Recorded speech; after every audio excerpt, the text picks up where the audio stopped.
Hey guys, and welcome back to another video. In this video, it is one of the last BBL SuperCoach videos of the year, doing the trade targets for the single game week round 9. I'll be looking at the pods, looking at the matchups, as I fully expect this to be a 3-game round. Obviously, things change if it isn't a 3-game round and we do get the Sydney Sixers and Sydney Thunder players in. As with the rain around, I think the bowlers are actually a fair shout against for especially the Sydney Sixers. Maybe the overinflated Chris Green could be a shout for a trade out, but I'm just looking at my side at the moment. I would be definitely probably trading out Chowdhury and Tim David if we do get the news that it is going to be a full-ish game. Even 15-16 overs, I feel like Chowdhury and David aren't going to score as much. So I'd probably turn them away there, as well as Ashton Turner, and turn that into, well, I don't know how many I had at the start. Let's just check. I had 45k at the start anyway. 45k is pretty much already a 39.5k guy plus 6k. So I'd have about 280k to spend on 2 guys, which could easily turn into, say, a Cooper Connolly and a Fergus O'Neill. Or something like that, or even Fergus O'Neill and almost Lance Morris, etc., etc. But that would be the type of scenario that I'd be looking at there. No, wait, I'm well off there actually. No, I'd have more. I'd have 105 plus 141 plus 132, so I'd have 270. I think I'd have enough for short, and I'd almost have enough. It would be scraping it in, I think, for short, and also Fergus O'Neill alongside a 39.5k. So I kind of want the game to be on, because I think that would be a massive change of events almost, if I could have the 2 Sydney Sixers players plus also Chris Green, and then also have Fergus O'Neill in the bowlers emergency, and be shifting like Stoinis Curran into the batters slots over Chowdhury and Tim David. So I kind of hope it really goes on, but not expecting it to. So anyway, let's get into the trade targets. I've rambled enough for long enough. If we're actually looking at trade targets, let's just get rid of the Sydney Sixers and Sydney Thunder players. So let's just do everyone else. Okay, I'm gonna go ranked top 1% and trade-ins. So a lot of people are getting the differential of Maxwell. I'd still be trading against it. Not bowling in the field and could easily score a 1. It is high risk, high reward. He's going to totally smash it, isn't he? But I have a feeling that Hobart get him early. Or potentially Hobart, he doesn't do anything and is in a chase here. So it's a really tough one. I just don't like him, to be honest with you. I just don't like that role. I know he's been pumping out scores the last couple games, but if we just have a quick look at it, the game against the Sixers here, the 113, that could have easily been a 20 or a 1 here. The batting, you can basically put all of that aside. 35, 58, what's that, 88, 93 points. He shouldn't have got 93. He should have got 1 from that effort. He got dropped there. He got dropped here, I'm pretty sure, as well. He got dropped, I think, in this game as well. I just have a feeling he's on for a low score here. I have a feeling he's on for a 17 here. And I feel like he's also might not get as much in the field. But anyway, I would be going against Maxwell. It's probably going to be a really bad call for me here. But I have a feeling that Maxwell does not turn out against the Hobart Hurricanes. And yeah, he won't turn out. But obviously those stats don't show that he... Those stats show that he will probably turn out. But yeah, I just have a feeling with Bo Webster back, bowling as well as Stoinis and everyone else, I just don't think he bowls. And so I don't think Maxwell is a good option. Mitch Owen, I think a lot of people are jumping on him as he scored really well in both games. I would be keeping him if you have him. And probably, Chris Jordan back. Chris Jordan probably replaces Bean. Or does he replace Doran? Do they go with the 4? That's going to be really hard, because they're going to have their team list isn't going to be announced for 30 minutes before the toss, and you basically can't go anywhere else outside of that.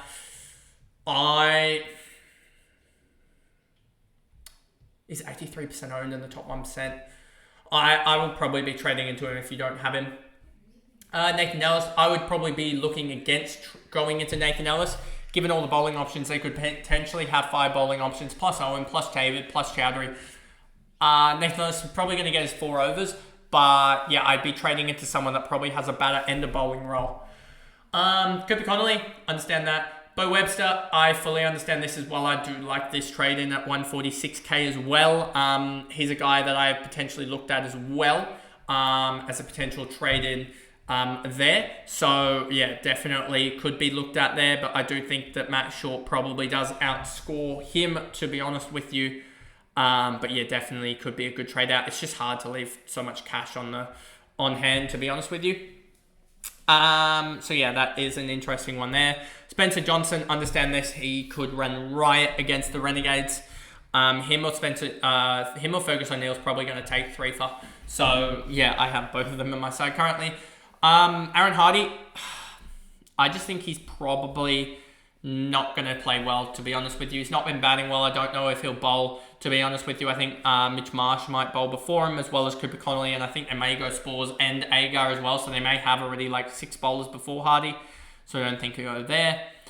Chowdhury, wouldn't be trading him in. Bartlett, I like the pod here for Bartlett. I know he's been in horrific form, but he's a guy that has shown his top end potential is absolutely huge. He has a higher score of 137. I believe that was in their double. Was it? Or was it not? I don't know if that was in their double. Was it? Let me just double check this. Round three. No, it was in a single that he scored 137. I would be looking. That was the 4 for 10, wasn't it? Against the Stars when the Stars won, wasn't it? I believe so. So yeah, I would be potentially looking at Xavier Bartlett as definitely a guy that could rip through the Melbourne Renegades.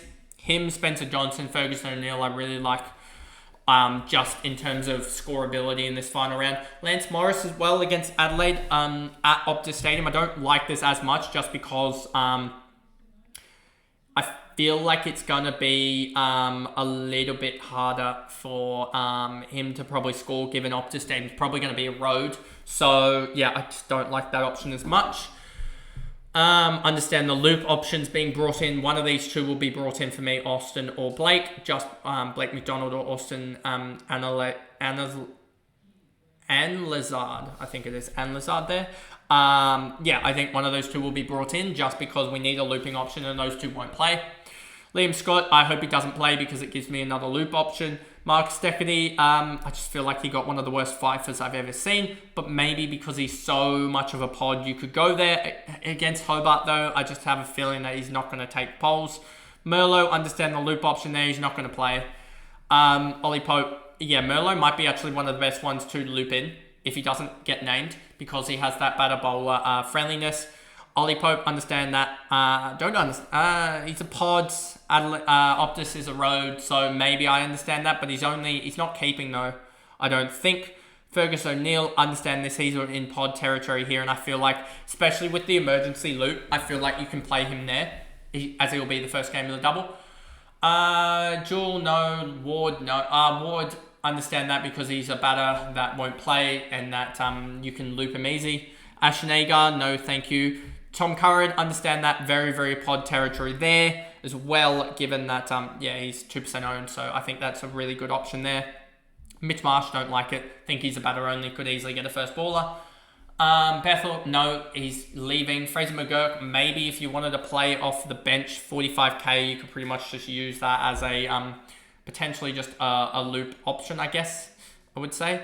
But then again, it's really hard for some of us to do that, given that we do have, like, Turner for me leaving on the bench. So unless this guy brightens up for Sydney and we get the Sydney smashing, Fraser McGurk's probably a no-go for me. But maybe he's that type of guy that I can bring in if Liam Scott isn't named or something like that. If Liam Scott's out of the squad, Fraser McGurk may just come in for me or something. But then again, I may also just not because I want Spencer Johnson to take polls.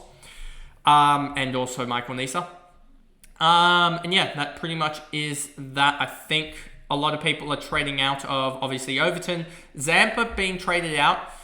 Interesting against the Brisbane Heat, who have struggled against spin this year. Chris Jordan should be back, but I understand people trading out of him. Matt Wade as well. but I don't know who you're necessarily going to as a keeper option. Let's actually just check the keepers. Wicket keepers here. Who are people trading into? Carey as a pod, that could be interesting. Tim Seifert, don't like that against Brisbane's attack. Harry Nielsen won't play. Tom Banton won't play as well. So not a lot of keeper movement, it doesn't look like. Maybe people just trading out of Matt Wade itself and more so going down the batters route and maybe hoping that Lockie Shaw can score pretty well. It looks like the reason that's happening, I guess. If we go here, yeah, it is probably, if we look here. Yeah, Lockie Shaw, yep, that makes sense. That they expect Lockie Shaw to play, even though he won't, because it will be a DMP in my opinion. But yeah, that pretty much is that for the trade options. People trading guys out. If we look here, if we just include the Sydney Sixers and Sydney Thunder, not high trade-ins, trade-outs at the moment. If we look at the top 5 here, trade-outs, you'll see Philippi Billings, etc. Everyone, not much trade-in, trade-outs, I guess, which is kind of crazy, to be honest with you. Not a lot of... I'm on Wicketkeeper, that's why. That would be why. There you go. David Warner, Chris Jordan, yeah, understand this. Everyone trading out all of their Sixers and Thunder players. If I look here and just look at the Sydney Sixers, Sydney Thunder, are they all negatives? Have we all figured out that they're not going to play yet? Only Lockie Shaw's the highest ownership change there. In the top 1%, have we all figured out that they're not going to play or are very likely not to play? Looks like it. Ben DeWashis will probably be a guy that in the end does go down. But yeah, pretty happy that people are figuring that out at least. But yeah, it will definitely be probably an update tweet or two if the Sydney Sixers game looks good. But at the moment, I'm projecting that it won't look good. Just looking at the 512 kilometre forecast doesn't look good. Sydney weather, have we got any update here? Doesn't look like it. So yeah, we're not looking good for Sydney weather. But anyway, that is the video there. If you did enjoy it, remember to like and subscribe, turn the notification bell on if you're on YouTube. And if you're listening on Spotify, give me a follow and a rating over there. And I'll see you guys tomorrow for AFL content, AFL Fantasy, I think team reveal. It'll probably be recorded tonight with that, and that'll be the fantasy. Then we have the SuperCoach on the Sunday, and the Monday we'll get into the different lines again. We'll get to the mid prices in the backline. We'll get through that stuff for you guys. But anyway, I hope you guys enjoyed, and I'll see you guys in the next video. Bye, guys.